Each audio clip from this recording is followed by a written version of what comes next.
and serving you on TV, online, and on the go. This is Valley News Live at 6.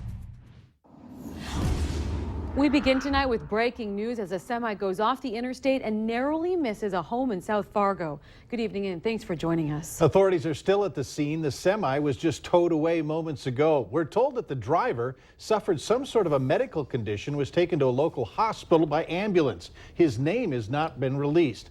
The semi was upright in the backyard of the home, as you can see. It appears that it traveled about a quarter of a mile after leaving Interstate 29, took out part of a chain link fence and trees before coming to the stop at about 4 o'clock this afternoon. Stay with ValleyNewsLive.com for updates on this story. Well, police say it happens every year. Many drivers were not prepared for this first blast of winter. Fargo, West Fargo, and Moorhead City roads had about 40 crashes during the morning commute, while the Minnesota Highway Patrol say 13 crashes, and North Dakota, they saw about 7. Ashley Bishop joins us live now with much more on this. Ashley?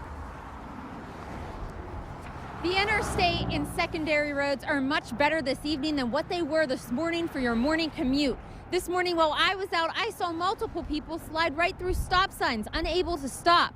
The police and North Dakota Highway Patrol say that they saw many people driving too fast for the winter conditions. West Fargo police tell me that they saw blowing snow, and that had to play a role in some of the crashes they had. North Dakota State Patrol reminds drivers to make sure their headlights are on and give at least 3 seconds of space between you and the driver in front of you. It's not like this isn't an unexpected condition. I mean, it happens every year.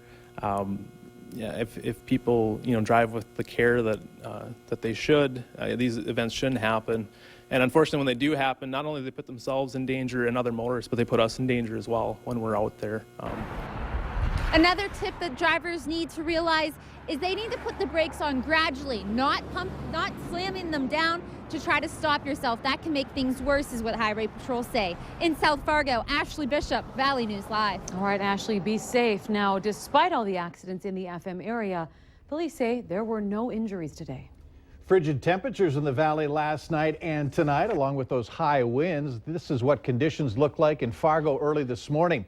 It was the first measurable snowfall of the season. Wind gusts climbing over 50 miles per hour overnight. Hutch is here now to tell us how cold it's going to get this evening. Hutch? Yeah, it's really cooling off, and with the wind, we're talking wind chill for some of us the first time this year. It does look like the snow continues between Fargo and Grand Forks. The slippery roads continue as well.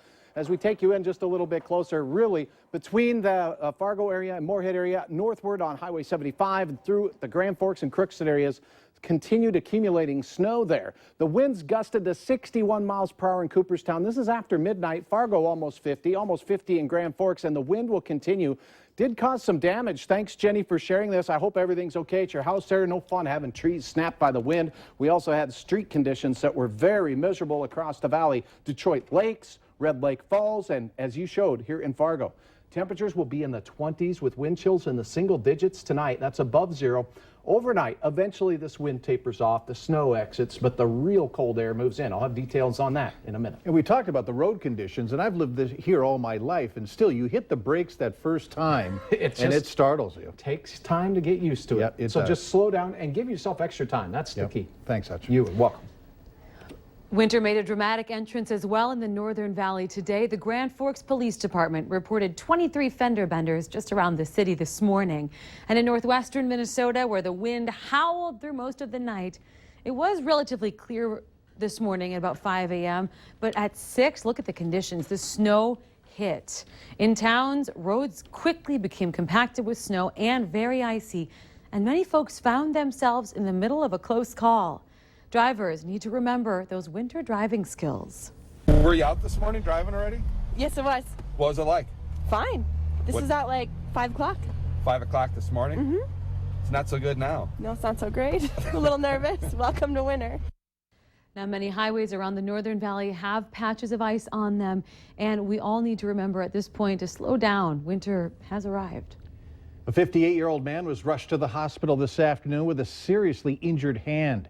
Investigators tell us the injury was caused by an explosion from an unknown device. It happened in Horace during the noon hour.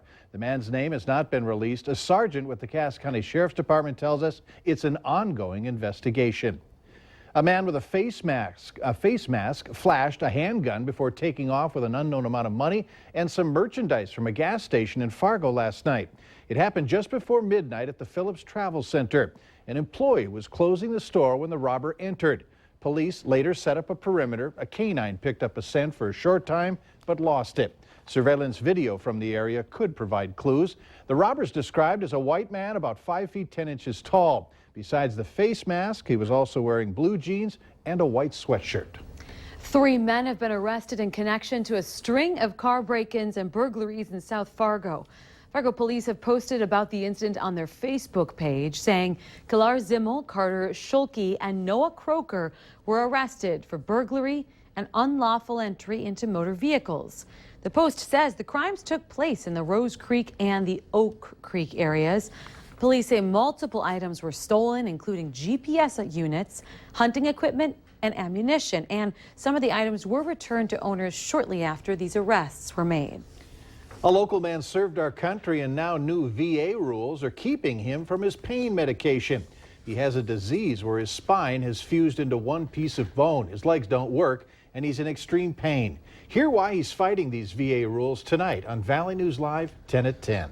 Folding trampolines, dinosaur claws, and a pull-along zebra toy. These things are crazy, but they're among the 10 worst toys to buy this holiday season. That's according to the U.S. Safety Group, who put together a list of the top 10 most dangerous gifts your kids might be asking for. Now, Valley News Team's crime and safety reporter Nicole Johnson went to local toy stores. She bought a couple of the toys on the list and shows us what parents think.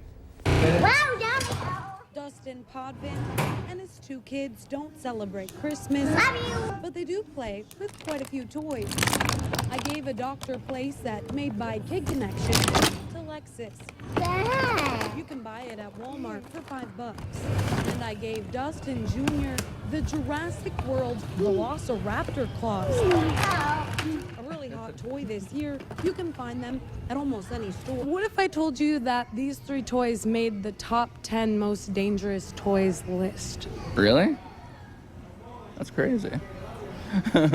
We also had them try out Splat X Smack Shot, a new twist on an old-fashioned slingshot. This one made the top 10 most dangerous toy list over potential head and impact injuries. And the claws, possible eye and facial injuries. While they might not look it, Dustin says they're pretty sharp. This one right here, they said apparently has a choking hazard. What do you think about that? She's got it in her mouth. As a parent, is that concerning? Well, yeah. And the doctor said didn't go over well. You should get that out of your mouth. For Dad, at least. There you go. Before you totally rule out the claws or the smack shot, the Toy Industry Association wants customers to know all toys for sale go through strict safety requirements. For Dustin, the more you know about a toy, the better. I mean, a lot of the guns are like little toy pistols. They like look real almost. Nicole Johnson, Valley News Live. I've taken Stephanie's claw away as a safety precaution. One of the most unusual toys on the list, Pudo. It made the top 10 over allergy concerns. To see the 10 toys on the list, log on to valleynewslive.com and click on the hot button. And remember to like Valley News Live on Facebook. You can follow the latest news, weather, and breaking news updates anytime on your feed. Just search Valley News Live, like our page, and you'll stay informed throughout the entire day. I got it back. You're going to be grounded. You will be grounded. Oh, no. Well, a popular 136-year-old business in the region is closing its doors. And with that, a huge sale for you. Details are later on Valley News Live at 6. Well, we were able to see the sun set on our day out to the west. I do have better news, but not before some very chilly morning lows. I'll have details in your hour-by-hour forecast next.